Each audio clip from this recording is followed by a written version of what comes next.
അത് നിങ്ങൾക്ക് അറിയാമല്ലോ. ആ കേസിനെ സംബന്ധിച്ചിടത്തോളം ഉള്ള പ്രാരംഭ വിധി ട്രയൽ കോടതിയുടെ വിധി വന്നു.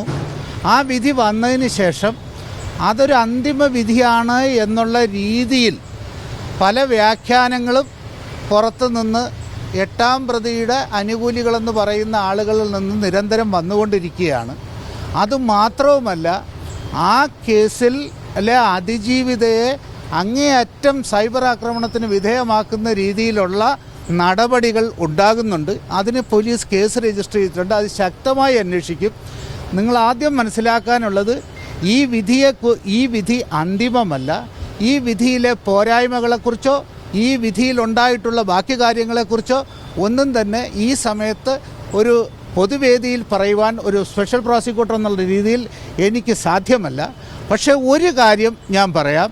ഈ വിധി അടിസ്ഥാനപരമായി ഈ പ്രതികളെ, വെറുതെ വിട്ട പ്രതികളെ സംബന്ധിച്ചിടത്തോളം എത്രത്തോളം നിലനിൽക്കുമെന്നുള്ള കാര്യത്തിൽ അതിയായ സംശയമുണ്ട്. കാരണം ഈ കേസിൽ മൂന്ന് ഗൂഢാലോചനകളാണ് ഈ പ്രോസിക്യൂഷൻ്റെ ചാർജിലുള്ളത്. അത് ഒന്നാം പ്രതിയും എട്ടാം പ്രതിയും തമ്മിലുള്ള ഗൂഢാലോചന, പിന്നെ 1 മുതൽ 6 വരെ പ്രതികളുടെ ഗൂഢാലോചന, അത് കഴിഞ്ഞിട്ട് ഒന്നാം പ്രതി മറ്റ് ചില പ്രതികളുമായിട്ട് ചേർന്ന് ദിലീപിൽ നിന്നും പൈസ വാങ്ങിയെടുക്കുന്നതിനായിട്ട് നടത്തിയിട്ടുള്ള ഗൂഢാലോചനയും അതിനുള്ള ശ്രമങ്ങളും. ഇതിൽ 1 മുതൽ 6 വരെയുള്ള പ്രതികൾ നടത്തിയിട്ടുള്ള ഗൂഢാലോചന സംശയാതീതമായി പ്രോസിക്യൂഷന് തെളിയിക്കാൻ കഴിഞ്ഞു എന്ന് വിധിന്യായത്തിൽ പറഞ്ഞിട്ടുണ്ട്. അതിനുള്ള സാഹചര്യ തെളിവുകൾ എങ്ങനെയാണ് പ്രൂവ് ചെയ്തത് എന്ന് കോടതി സവിസ്തരം ഈ വിധിന്യായത്തിൽ പ്രസ്താവിച്ചിട്ടുമുണ്ട്. പക്ഷേ ഈ ഗൂഢാലോചനയ്ക്ക് മുമ്പുണ്ടായിരുന്ന പ്രൈമറി കോൺസ്പിറസി എന്ന് ഞങ്ങൾ വാദിച്ച ആ കോൺസ്പിറസിയിലേക്ക് എല്ലാ അന്വേഷണത്തെയും ആ കോൺസ്പിറസിയിൽ നിന്നിലേക്ക് ചെന്നെത്തിയിട്ടുള്ള കാര്യങ്ങളും ശരിയല്ല എന്നുള്ള രീതിയിലുള്ള ഒരു വിധിന്യായമാണ് വന്നിട്ടുള്ളത്.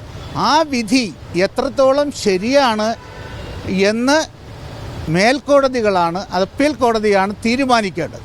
ആ വിധിയുടെ വിശുദ്ധിയെക്കുറിച്ചൊന്നും ഈ അവസരത്തിൽ എനിക്ക് പറയാൻ കഴിയില്ല. കാരണം അതിൻ്റെ അധികാരം എനിക്കല്ല.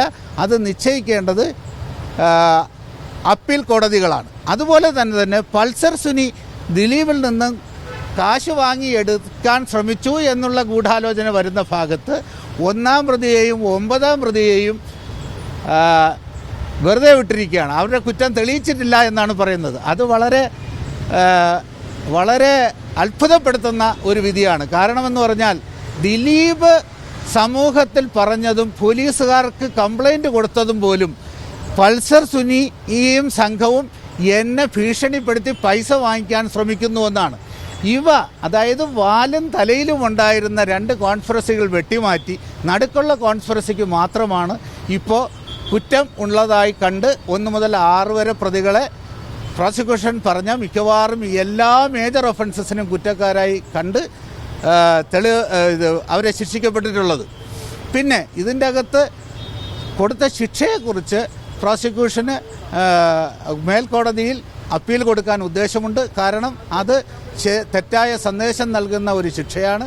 അത് തീർച്ചയായിട്ടും അതിന് മുകളിലേക്ക് പോകും. നിങ്ങൾ മനസ്സിലാക്കാനുള്ളത്, കുറ്റം കണ്ട ചില ഒഫൻസുകളിൽ പോലും ശിക്ഷ വിധിച്ചിട്ടില്ല. അതായത് 376D വിധിച്ച കുറ്റക്കാരാണെന്ന് കണ്ട് ശിക്ഷിച്ചതുകൊണ്ട് 354-നും 354Bക്കും പ്രത്യേക ശിക്ഷ നൽകിയിട്ടില്ല.